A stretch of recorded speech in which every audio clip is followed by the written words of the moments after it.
Assalamualaikum warahmatullahi wabarakatuh. Halo semuanya, bagaimana nih kabar kalian hari ini? Semoga kalian selalu dalam keadaan sehat ya. Dan jangan lupa untuk selalu tetap mematuhi protokol kesehatan dimanapun kalian berada. Pada hari ini kita bertemu lagi dalam pelajaran Bahasa Indonesia. Nah, sebelum kita membahas apa yang kita pelajari pada hari ini lebih lanjut lagi, akankah lebih baiknya kita berdoa terlebih dahulu nih, supaya apa yang kita pelajari pada hari ini dapat memberikan manfaat kepada kita di kemudian hari. Baik, Ibu persilakan untuk berdoa. Berdoa dimulai.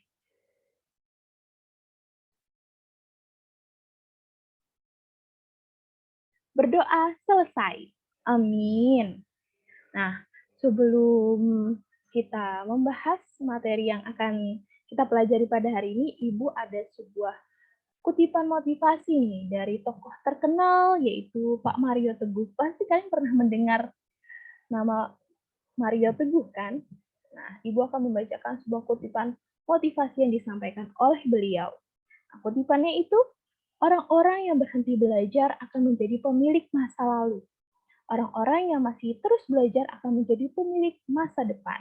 Jadi, kalau kalian mau menjadi pemilik masa depan atau menjadi orang sukses di kemudian hari setelah kalian lulus dari sekolah, kalian harus terus belajar dan jangan bosan untuk belajar, apalagi untuk mempelajari hal-hal baru gitu ya, supaya kita juga mengupgrade gitu ya, atau menambahkan ilmu-ilmu yang sebelumnya belum kita dapatkan dan dapat memperbaiki diri kita menjadi lebih baik lagi. Oke, pada hari ini kita akan memasuki materi baru yaitu materi teks anekdot.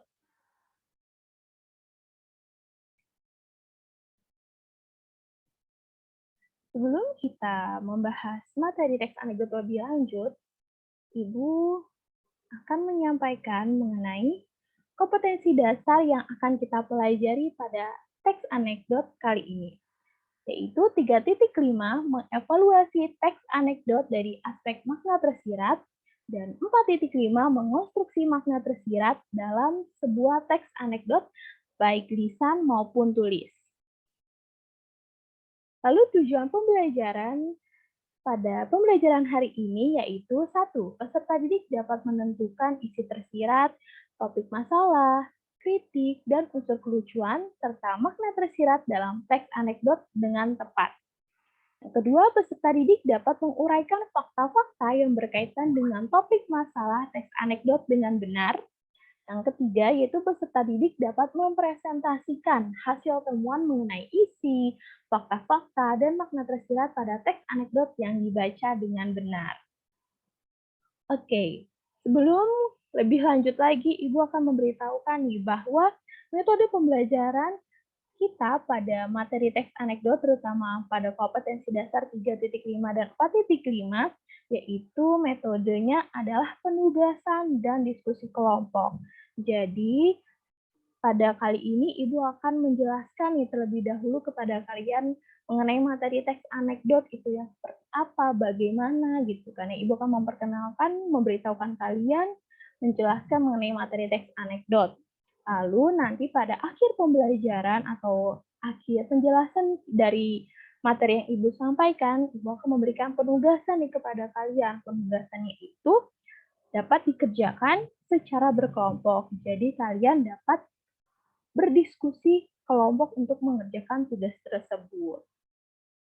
Lalu media pembelajaran kita pada materi teks anekdot ini yaitu PowerPoint, lalu Smart School untuk kalian mengumpulkan tugas, dan ada WhatsApp Group untuk kalian berdiskusi dengan kelompok atau apabila ada yang ingin ditanyakan mengenai teks anekdot yang belum dapat kalian pahami, kalian mau menanyakan kepada Ibu, silahkan kalian tanyakan di WhatsApp Group gitu ya, WhatsApp kelas gitu ya. Oke?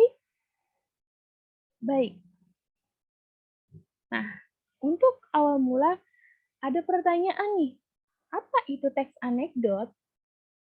Mungkin dari kalian ada yang tahu sebelumnya? atau baru mendengar kata-kata teks anekdot pada saat ini? Kalau misalkan kalian baru mendengarnya, atau kalian pernah mendengar dan sudah tahu artinya, kita bahas bersama-sama nih ya. Oke, di sini teks anekdot adalah sebuah cerita lucu atau humor yang berisi tentang kritikan terhadap sesuatu, sehingga tidak terkesan menghakimi atau menyudutkan pihak tertentu. Nah, jadi di teks anekdot pasti ada cerita. Ceritanya itu biasanya cerita lucu atau humor. Nah, isinya itu tentang penyampaian kritikan. Kritikan terhadap sesuatu. Nah, sesuatunya itu berangkatnya tuh biasanya dari keresahan, dari ketidaksetujuan gitu kan. Kalau kalian nih merasa resah terhadap sesuatu, tidak setuju terhadap sesuatu, misalkan terhadap kebijakan pemerintah gitu ya, kalian tidak setuju, pasti kalian akan menyampaikan pendapat kalian, menyampaikan kritik kalian gitu kan. Nah, tetapi untuk teks anekdot ini, kalau kalian menyampaikan kritikannya dengan teks anekdot yang isinya ada cerita lucu atau humor, itu sangat baik gitu ya. Kenapa Bu sangat baik? Karena namanya juga ada unsur lucu atau humor. Jadi kan orang terkesan terhibur gitu ya, dan merasa kalau itu hanya sebuah lelucon gitu, kritikan tapi yang disampaikannya dengan secara santai, masih dengan rasa sopan santun gitu ya. Jadi menimbulkan kesan tidak menghakimi atau menyudutkan pihak tertentu gitu ya, tidak menyakiti perasaan orang lain. Baik, selanjutnya yaitu cerita anekdot berdasarkan kejadian nyata yang menambahkan unsur rekaan seperti partisipan atau pelaku cerita, tempat kejadian, dan waktu peristiwa. Nah, di cerita anekdot biasanya orang-orang yang akan menyampaikan kritik itu pasti menuliskan teks anekdot. Nah, teks anekdot ini berangkat dari kejadian nyata atau kisah nyata gitu kan, yang menambahkan unsur rekaan. Tadi sebelumnya sudah kita bahas nih, teks anekdot itu sebuah kritikan yang disampaikan secara lucu atau humor, tapi bisa orang yang mendapatkan kritikan itu tidak merasa terhakimi, tersuduti, atau tersakiti hatinya. Nah, biasanya untuk kan kalau orang misalkan tidak tersakiti atau tidak terhakimi, berarti dia merasa, oh itu mah kritikannya bukan buat saya. Nah, kalau kayak gitu kan berarti ada unsur rekaan atau unsur buatan yang dibuat penulis gitu ya. Biasanya partisipan atau pelaku cerita. Misalkan tokohnya itu diganti namanya. Nama aslinya misalkan Agus diganti jadi Dodi gitu. Lalu tempat kejadian. Nah, tempat kejadian misalkan aslinya di Yogyakarta, tapi disampaikan oleh penulis itu di Sumatera Barat. Nah, itu kan sudah berbeda, sudah dibuat-buat oleh pengarang atau pembuat teks anekdotnya. Dan waktu peristiwa, misalkan aslinya waktunya itu tahun 2014, tapi dituliskannya tahun 2015. Nah, itu sudah berbeda kan? Jadi itu adalah buatan atau karangan si pembuat teks anekdot ini. Selanjutnya nih, anekdot dapat menjadi hiburan sekaligus menyampaikan pesan tertentu sebagai bahan introspeksi maupun inspirasi. Nah, tadi kan sudah disebutkan nih kalau teks anekdot itu sebuah cerita lucu atau humor. Namanya lucu atau humor kalau kalian membaca sesuatu, menonton sesuatu, atau mendengarkan sesuatu hal yang lucu, pasti kalian merasa terhibur kan? Merasa jadi bisa tertawa gitu, ada hiburan. Nah, anekdot itu bisa menjadi hiburan. Nah, jangan lupa nih kalau selain hiburan, anekdot juga bisa menyampaikan pesan tertentu. Kan ada kritikan yang disampaikan. Kritikan itu kan biasanya kalau kita tadi Ibu sebutkan, kita nggak setuju suatu kebijakan, kita resah terhadap sesuatu. Nah, biasanya dari kritikan itu ada pesan yang ingin disampaikan gitu kan. Nah, pesannya yang disampaikan ini bisa menjadi bahan introspeksi maupun inspirasi. Introspeksi ini kalau misalkan ada suatu pihak yang, oh nih kayaknya buat saya deh kritikannya gitu kan. Jadi dia merasa, oh berarti hal tersebut nggak boleh dilakuin lagi ya gitu. Jadi bisa mengintrospeksi diri gitu, membenahi diri.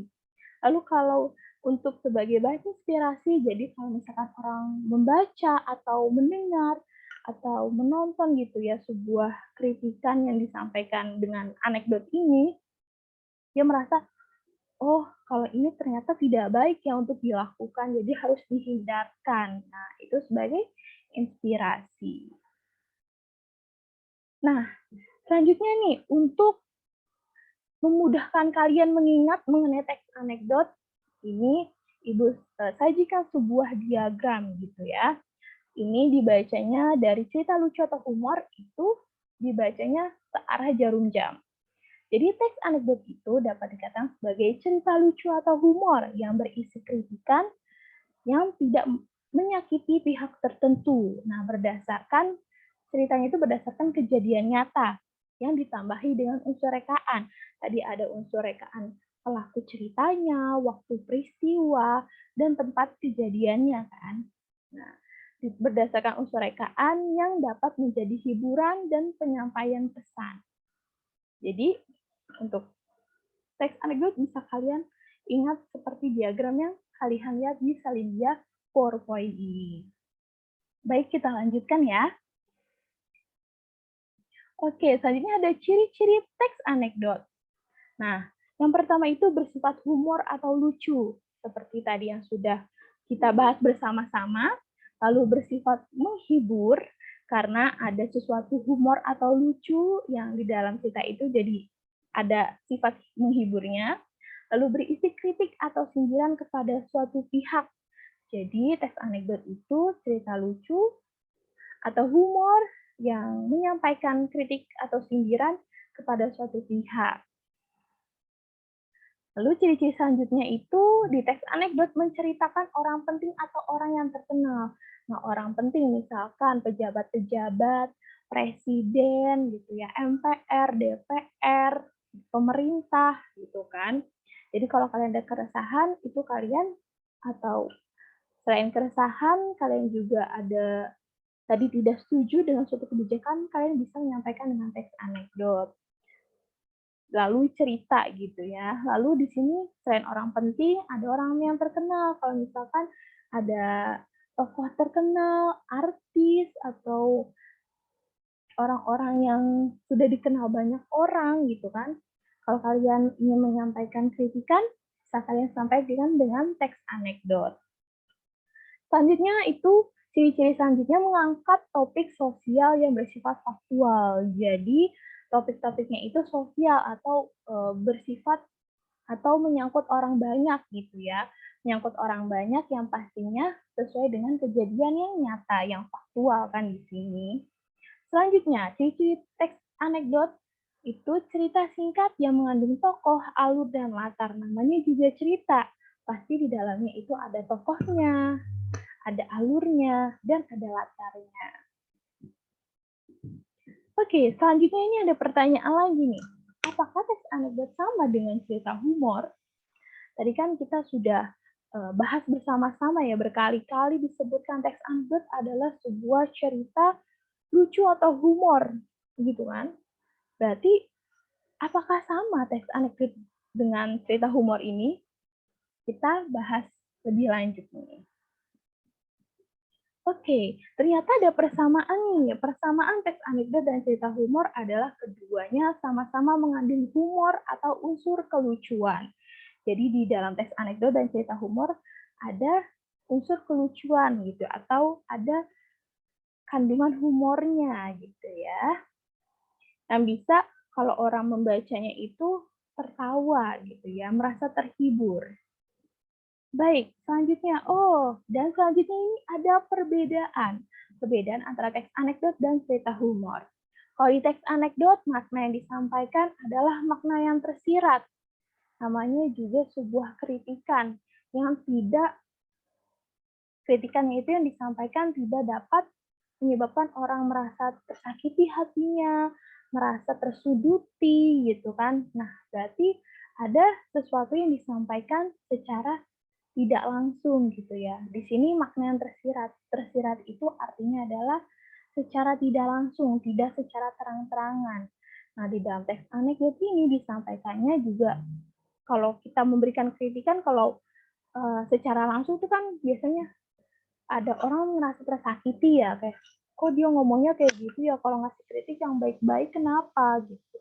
Nah, kalau di teks anekdot itu memberikan kritikannya dengan secara halus, dengan sopan, pastinya dengan santun, dengan bahasa-bahasa yang baik, dan penyampaian kritikannya itu secara tidak langsung tapi mengena gitu ya. Oke, lalu kalau di cerita humor itu tidak mengandung makna tersirat. Jadi ya yang disampaikan ya itu apa adanya gitu ya, ceplas-ceplos.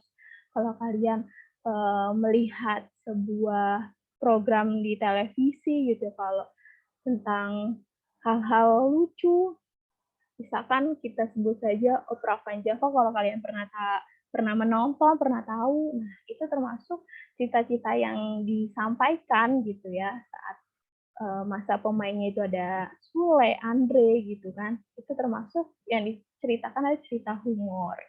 Tidak mengandung makna tersirat. Lalu teks perbedaan selanjutnya adalah mengandung sindiran dan kritik. Tadi sudah kita bahas bersama.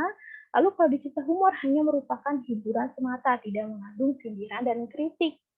Jadi ya cuman hanya buat hiburan gitu. Jadi isinya tentang lucu-lucunya saja gitu ya. Lalu perbedaan selanjutnya topik yang dibahas berhubungan dengan kepentingan halayak ramai. Jadi di dalam teks anekdot kalau kita menyampaikan kritik itu pasti topik yang dibahas berhubungan dengan kepentingan halayak ramai.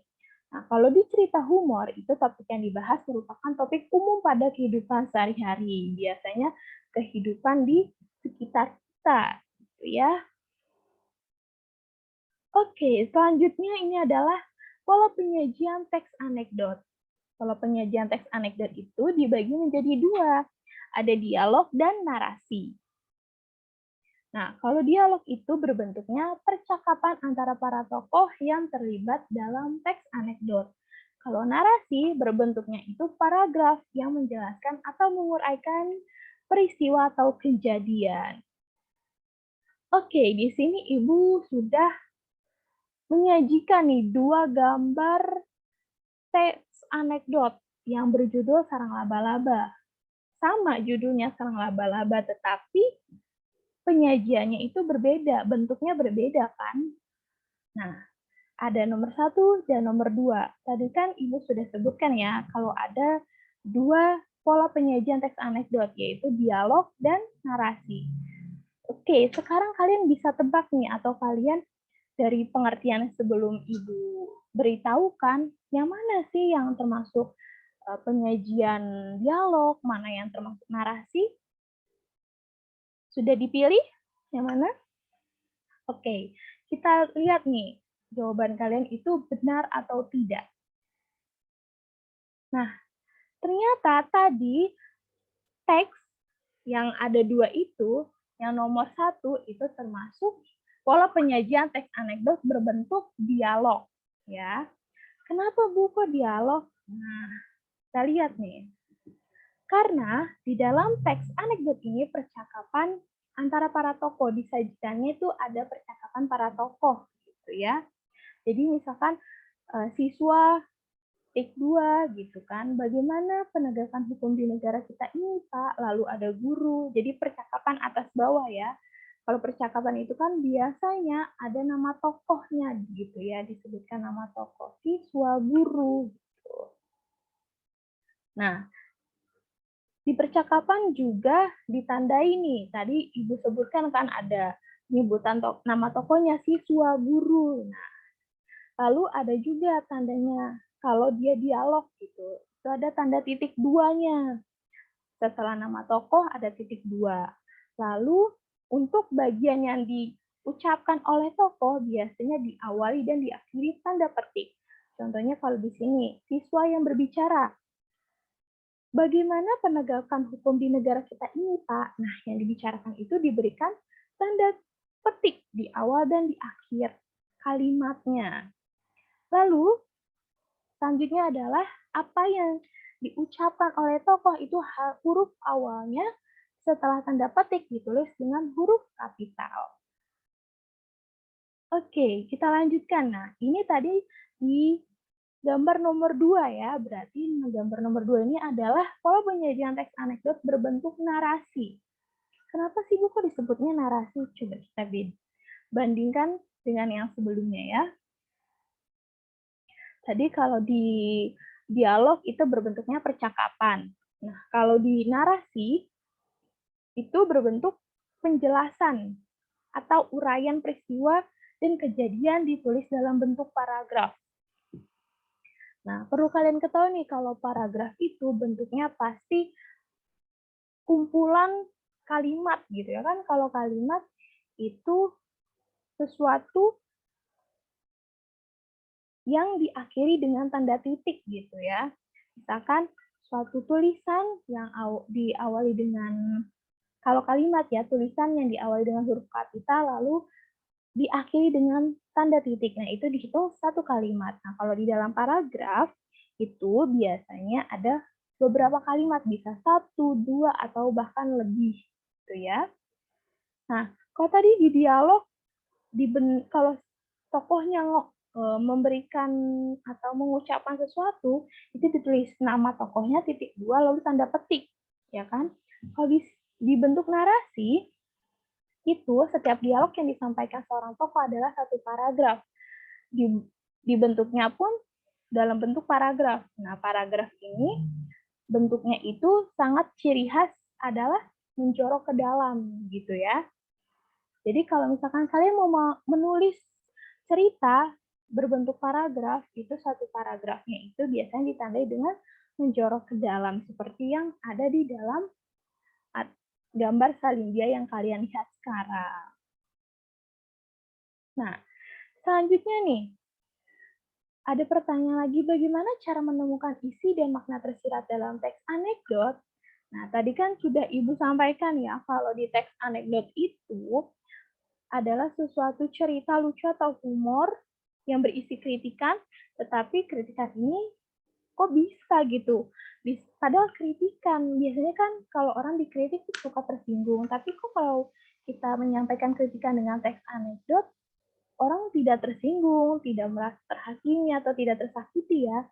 Nah, jadi itu ada isi dan makna tersiratnya gitu. Jadi yang secara tidak langsung itu disampaikannya tidak secara terang-terangan gitu. Ada perumpamaannya gitu ya. Kalau di teks anekdot ini misalkan kritikannya tentang sesuatu korupsi gitu ya, atau hukum yang tidak adil. Nah, biasanya topik hukum atau korupsi tadi itu diumpamakan dengan sesuatu yang bisa mengundang tawa gitu ya. Biasanya ini disesuaikan dengan apa yang dibuat oleh pengarang ya, pengarang teks anekdot atau penulis teks anekdotnya. Oke, gimana sih Bu cara menemukan isi dan makna tersirat dalam teks anekdot? Nah, cara menemukan isi dan makna tersirat dalam teks anekdot ini ada 6. Yang pertama, pastinya kalian harus membaca serta memahami teks anekdot dengan saksama, baik berupa narasi maupun percakapan yang tadi sudah kita bahas mengenai pola penyajian teks anekdot. Jadi kalau kalian mau tahu nih isi dan makna tersirat dalam teks anekdot, itu tuh kalian bukan hanya membacanya, tapi harus memahami apa yang disampaikan dalam teks anekdot tersebut. Yang kedua, kalau kalian mau menemukan isi dan makna tersiratnya, kalian bisa nih menentukan topik masalah yang dibahas dalam teks anekdot. Ketika kalian membaca, memahami, pasti kalian tahu, oh ternyata topik masalah yang dibahas dalam teks anekdot ini ya, gitu. Yang ketiga, menentukan kritik yang disampaikan dalam teks anekdot. Jadi kalian tahu nih, pertama tadi udah tahu topiknya, oh ternyata kritik yang disampaikan ini adalah seperti ini, gitu ya. Lalu yang keempat, menemukan unsur kelucuan yang terdapat dalam teks anekdot. Nah, jadi kalau kalian ingin menemukan isi dan makna tersirat, kalian juga tahu nih, oh ternyata unsur kelucuan dalam teks anekdot ini di bagian yang di paragraf atau di kalimat ini ya, kalimat ke-1, kalimat kedua di dalam teks. Lalu selanjutnya itu kalian dapat menguraikan fakta-fakta yang berkaitan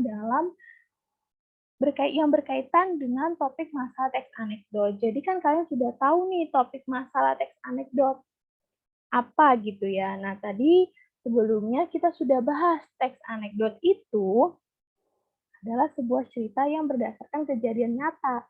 Jadi kalau kalian tahu nih topik masalah apa yang kalian temui di dalam teks anekdot, kalian pasti tahu, oh ternyata faktanya untuk masalah yang sedang dikritik tuh ini ya, ada berapa poin gitu yang kalian temui fakta-faktanya. Lalu yang keenam itu menentukan makna tersirat dalam teks anekdot yang dapat dihubungkan dengan nilai-nilai kehidupan. Jadi kalau isi dan di sini kan isi dan makna tersirat. Kalau isi tersirat itu biasanya berhubungan dengan topiknya itu apa, kritik, unsur kelucuan dan fakta-fakta yang dalam teks anekdot. Tetapi kalau makna tersirat itu berhubungan dapat dihubungkan dengan nilai kehidupan gitu ya. Jadi bisa dikatakan makna tersirat dalam teks anekdot itu adalah amanatnya. Apa sih amanat yang disampaikan atau pesan yang disampaikan dalam teks anekdot ini gitu ya, nilai-nilai kehidupan yang bersifat positif gitu ya. Oke, selanjutnya nih. Di sini ada sebuah teks ya kan yang berjudul Sarang Laba-laba. Di sini kita akan menemukan isi yang tersirat dalam teks anekdot. Tadi sudah Ibu sebutkan ya, isi yang tersirat itu ada topik masalah dari teks anekdot ya kan. Lalu selanjutnya itu ada kritik apa sih yang disampaikan dalam teks anekdot, ya kan? Lalu kalian diisi yang tersirat dalam teks anekdot, kalian menemukan kritiknya, kritik tadi sudah apa sih gitu. Lalu unsur kelucuannya itu di bagian yang mana sih? Lalu fakta dari teks anekdot ini apa sih faktanya atau kenyataan di dalam kehidupan nyata itu seperti apa gitu ya gambarannya. Baik, sebelumnya Ibu akan bacakan nih teksnya. Sarang laba-laba. Seorang guru mata pelajaran PPKN menjelaskan tentang hukum negara. Beliau berkata bahwa hukum harus ditegakkan tanpa memandang status dan kedudukan, terutama di negara demokrasi. Seorang siswa bertanya, bagaimana penegakan hukum di negara kita ini, Pak? Hukum di negara kita ini seperti sarang laba-laba, kata sang guru. Para siswa kebingungan. Mengapa disebut sarang laba-laba, Pak? Tanya seorang siswa penasaran. Ya, sarang laba-laba yang bisa memerangkap nyamuk dan lalat hingga mereka tidak berkutik. Akan tetapi, sarang itu akan jebol jika memerangkap kumbang apalagi gagak. Jelas sang guru disertai tawa para siswa. Nah, kita lihat nih isi yang tersiratnya itu apa sih dalam teks anekdot yang berjudul Sarang Laba-laba ini. Oke, yang pertama ini topik masalah. Nah, dari sudah kita membaca dan memahami teks tersebut, kita menemukan nih topik masalahnya di teks anekdot Sarang Laba-laba itu ternyata rendahnya penegakan hukum negara. Ya, lebih tepatnya rendahnya penegakan hukum negara di negara kita ini gitu ya. Selanjutnya, kritik. Tadi kan kita sebelumnya di cara menemukan isi yang tersirat ada menemukan kritik ya. Kita membaca dan memahami, tahu topik masalahnya, kita tahu nih kritik yang disampaikan. Kritik yang disampaikan itu, hukum di negara kita ini seperti sarang laba-laba yang bisa memerangkap nyamuk dan lalat hingga mereka tidak berkutik. Akan tetapi, sarang itu akan jebol jika memerangkap kumbang apalagi gagak. Nah, mungkin sampai di sini kalian ada yang sudah dapat memahami nih apa maksud kritiknya, tapi mungkin saja ada yang belum dapat memahami gitu ya. Nah, mengenai kritik ini akan kita bahas lebih lanjut nih. Nah, sebelum kita ke kritik, kita lihat dulu nih unsur kelucuan. Unsur kelucuannya itu adalah hukum negara diumpamakan seperti sarang laba-laba. Tadi kan Ibu sudah sebutkan kan ya, kalau di dalam teks anekdot itu kan tersirat tidak disampaikan secara langsung. Nah, tidak disampaikan secara langsungnya itu biasanya ada hal-hal yang diungkapkan tetapi tidak sesuai dengan makna aslinya. Ada hal-hal yang diumpamakan gitu ya. Nah, di sini di teks anekdot berjudul Sarang Laba-laba itu yang diumpamakan, jadi ternyata sarang laba-laba ini adalah suatu perumpamaan gitu ya, suatu perumpamaan yang diartikan sebagai hukum negara gitu ya. Oke, nah dari kritik nih kan, kritik tadi sudah kita bahas bersama. Nah, kritiknya ini biasanya menyambung kepada pembahasan kita selanjutnya nih. Nah, menyambung dari fakta dari permasalahan yang dikritik.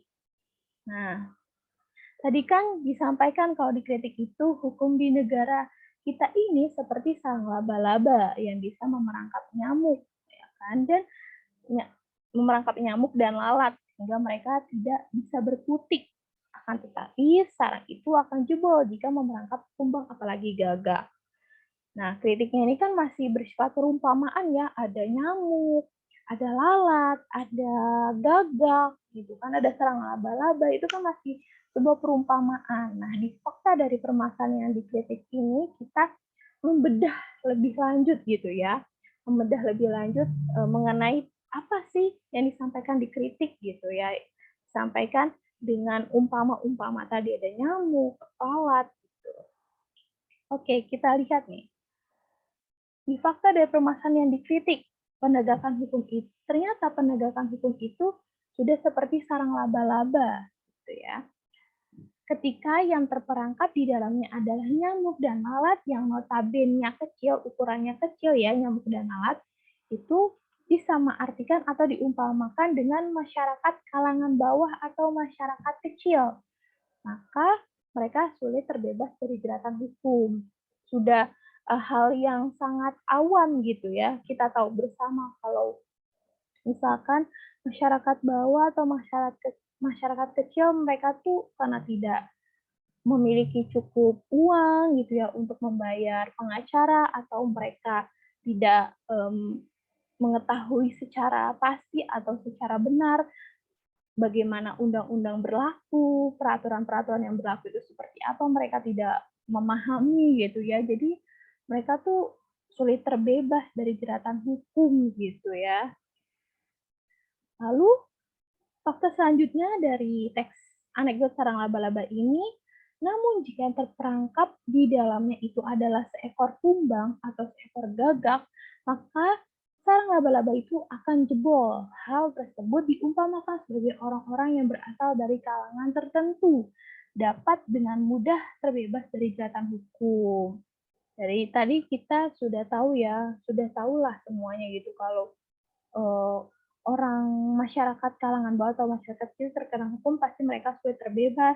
Nah, sedangkan kalau misalkan orang-orang yang berasal dari kalangan tertentu, dari kalangan pejabat atau orang-orang yang memiliki kekuasaan, memiliki jabatan yang sangat penting, atau memiliki cukup uang untuk membayar pengacara gitu ya, itu pasti mereka akan lebih mudah terbebas dari jeratan hukum gitu. Seperti ini juga dapat kalian ketahui faktanya gitu ya, bahwa oh ternyata penegakan hukum di negara kita ini masih sangat rendah gitu ya.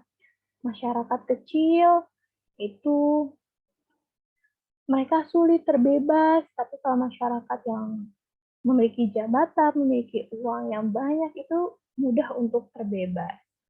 Nah, dari fakta ini pastinya kalian akan menemukan sebuah makna tersirat atau amanat yang disampaikan dalam teks anekdot ini. Jadi kan disampaikan ya makna tersirat berhubungan dengan amanat dan juga dengan nilai-nilai kehidupan.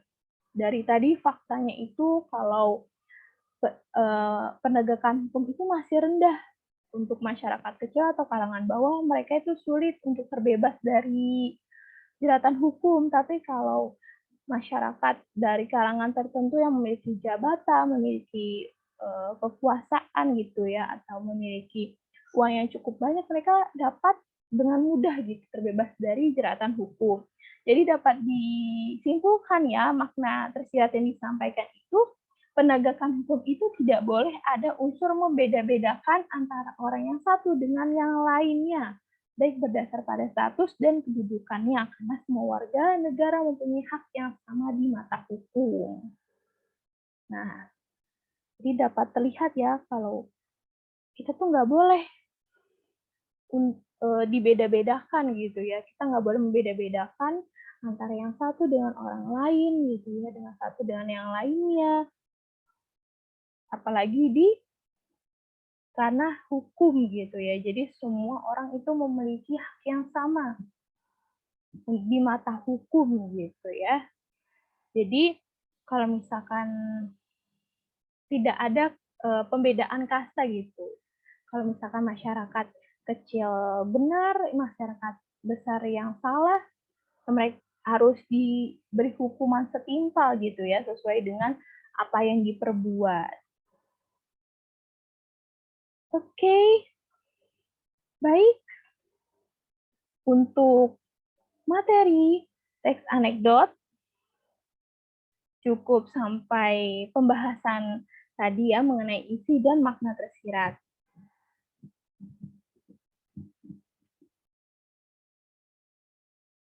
Nah, setelah Ibu menjelaskan nih mengenai materi teks anekdot sampai tadi terakhir kita membahas mengenai cara menemukan bersama-sama ya, baik itu isi dan makna tersirat dalam teks anekdot dari teks Sarang Laba-Laba, kita atau Ibu nih akan memberitahu nih penugasan kalian gitu ya, penugasan yang akan dikerjakan secara berkelompok.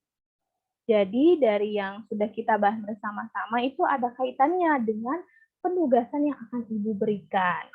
Jadi karena ini tugasnya berkelompok, silakan kalian membentuk kelompok menjadi 6 kelompok yang terdiri atas 6 orang. Lalu kalian nih, kelompok mencari 2 contoh teks anekdot. Setelah mencari 2 contoh teks anekdot, kemudian kalian bersama-sama nih kelompok lakukan analisis seperti yang sudah kita bahas sebelumnya gitu ya, menemukan topik masalah, kritik, unsur kelucuan, fakta permasalahan, dan makna tersiratnya. Nah, setelah kalian melakukan analisis, kalian buatlah PowerPoint atau PPT. Nah, isi PowerPoint-nya itu 1-2 contoh teks anekdot yang kalian temukan, lalu hasil analisis penemuan kelompok dari 2 contoh teks yang kalian pilih untuk dipresentasikan di pertemuan selanjutnya. Setelah itu, silakan masing-masing kalian mengumpulkan atau mengunggah PowerPoint atau PPT yang sudah dibuat kelompok ke dalam kolom tugas yang telah Ibu sediakan nanti pada Smart School. Jadi, kan karena memang tugasnya berkelompok, bukan berarti kalian mengumpulkannya hanya perwakilan, tetapi masing-masing siswa mempunyai tanggung jawab untuk mengumpulkan ke dalam Smart School. Baik, nah selanjutnya Ibu akan memberitahukan nih penilaian mengenai materi teks anekdot. Nah, penilaian pada materi teks anekdot itu pastinya dari hasil diskusi atau hasil PowerPoint yang kalian buat gitu ya dalam kelompok. Kan kalian sudah berdiskusi teks anekdot mana yang kalian gunakan, analisisnya seperti apa. Nah, itu akan sebagai penilaian dalam materi ini. Nah, apa saja sih Bu yang dinilai? Yaitu kelengkapannya. Nah, ini kan sudah Ibu beritahukan kan ya secara detail apa saja yang harus dimasukkan dalam PowerPoint. Nah, itu harus lengkap. Lalu juga Ibu pastinya akan menilai ketepatannya gitu ya, ketepatan jawaban dari kalian. Nah, selain mengenai PowerPoint-nya gitu ya, penilaian PowerPoint kelengkapan maupun ketepatan jawaban hasil temuan kelompok kalian. Nah, penilaian dalam materi teks anekdot kali ini yaitu akan Ibu nilai pasnya di pertemuan selanjutnya nanti, itu mengenai keaktifan kalian dalam menanggapi teman-teman kalian saat berpresentasi. Nah, jadi nih untuk pembelajaran selanjutnya, kalian akan mempresentasikan hasil temuan kelompok kalian, lalu saat teman kalian presentasi, kalian sangat diminta gitu ya, atau kalian dapat menyampaikan apa yang dapat kalian merasa, oh itu kayaknya belum tepat deh.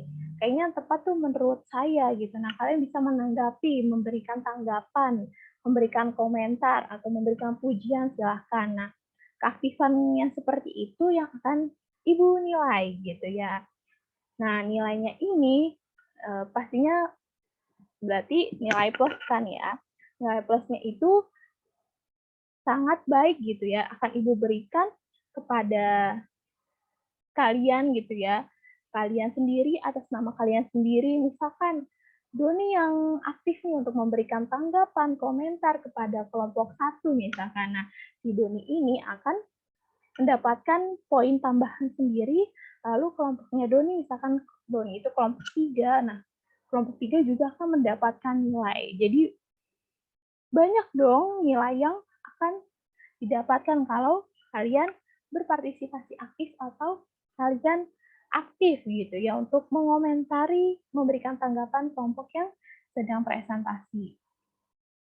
Nah, jika kalian mendapatkan nilai yang belum memenuhi KKM gitu ya, KKM kita kan 75. Nah, kalau kalian dalam tugas ini, dalam tugas kelompok belum mencapai nilai KKM 75, berarti kalian akan melaksanakan remedial. Nah, remedialnya tuh seperti gimana ya, Bu? Nah, remedialnya itu kalian dapat membenahi atau membenarkan analisis atau hasil diskusi kelompok kalian. Jadi PowerPoint yang kalian sudah buat sebelumnya, yang sudah Ibu nilai, nah itu kalian benahi lagi, kalian diskusikan lagi. Kalian ingat-ingat lagi gitu ya, apa yang disampaikan teman kalian, komentar, tanggapan yang belum tepat gitu ya sekiranya. Nah, kalian bisa jadikan bahan koreksi gitu. Oh, kemarin ternyata si Doni tuh mengomentari bagian unsur kelucuan. Katanya nih unsur kelucuan kelompok kita belum tepat nih. Nah, itu bisa kalian jadi bahan pertimbangan. Bisa kalian ganti gitu ya. Nah, itu sebagai remedial kalau kelompok kalian masih belum mendapatkan nilai yang memenuhi KKM. Lalu selanjutnya untuk pengayaan nih bagi kelompok-kelompok yang sudah mendapatkan nilai di atas atau melebihi nilai KKM 75 akan diberikan tugas individu gitu ya sebagai latihan kalian masing-masing. Nah, latihannya seperti apa, Bu? Tugasnya seperti apa? Susah nggak, Bu? Nah, tugasnya itu tidak jauh berbeda dari yang sudah kalian lakukan bersama kelompok gitu. Hanya bedanya ini diberikan tugas secara individu gitu ya, bukan berkelompok lagi. Nah, nanti akan Ibu berikan soalnya, kalian akan menjawabnya. Silahkan menjawabnya gitu ya. Dan dikumpulkan pastinya, baik itu yang remedial atau yang pengayaan, silahkan dikumpulkan kembali ke dalam Smart School yang nanti akan Ibu sediakan. Akan Ibu buat ya kolom tugasnya. Baik, Ibu rasa cukup untuk pembelajaran materi teks anekdot kita pada kali ini. Nah, dapat Ibu simpulkan ya, jadi teks anekdot yang sudah kita pelajari, teks anekdot itu selalu berhubungan dengan sebuah cerita.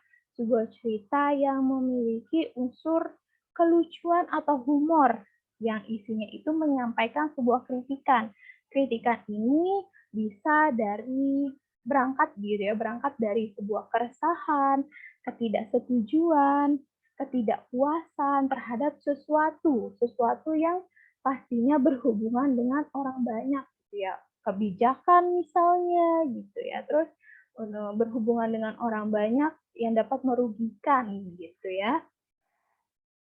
Itu disampaikan dengan secara baik, sopan, santun gitu ya di teks anekdot, karena hal-hal yang disampaikan atau kritik yang disampaikan itu dengan perumpamaan-perumpamaan seperti yang sudah kita bahas di teks sarang laba-laba. Ternyata sarang laba-laba itu perumpamaan dari penegakan hukum gitu ya, supaya mengandung unsur kelucuan. Nah, biasanya kalau teks anekdot ini adalah solusi nih, solusi kalian jika ingin menyampaikan sebuah kritikan, pendapat gitu ya. Misalkan kalian, ah, eee, pengen deh saya tuh ngeritik, misalkan si Dini gitu ya, pengen mengkritik Dini kalau dia nih kurang ini nih gitu. Nah, kalian bisa menyampaikannya secara halus gitu dengan sindiran-sindiran yang pastinya dengan ada unsur-unsur lucu gitu ya, dengan cerita anekdot.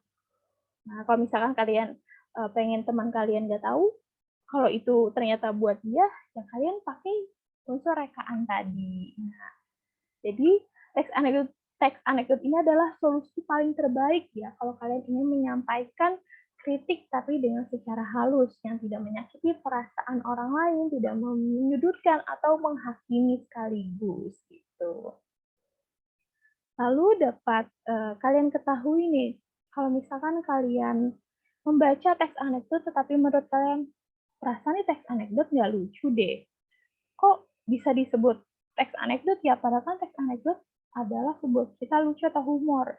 Nah, nah kalau misalkan itu pun kalian temukan atau kalian rasakan ketika kalian menulis teks anekdot gitu ya, misalkan kalian meminta pendapat, ih gimana nih teks anekdot saya sudah benar nggak ya? Terus teman kalian merasa, oh ini mah bukan teks anekdot, nggak ada lucu-lucunya.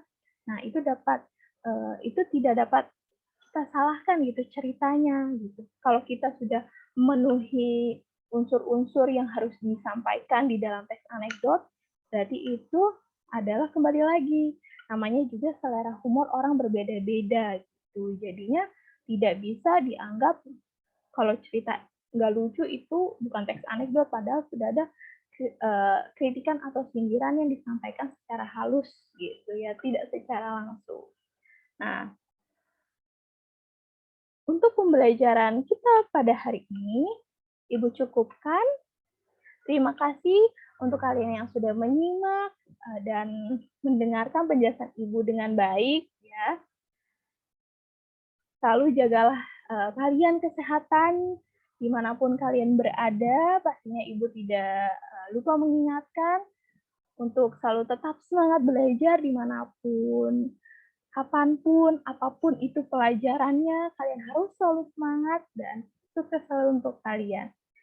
Jika ada kata-kata yang Ibu sampaikan itu tidak berkenan di hati kalian dan apabila terdapat kekurangan juga Ibu memohon maaf. Jadi Ibu tutup pembelajaran pada hari ini. Ibu ucapkan terima kasih dan Assalamualaikum warahmatullahi wabarakatuh.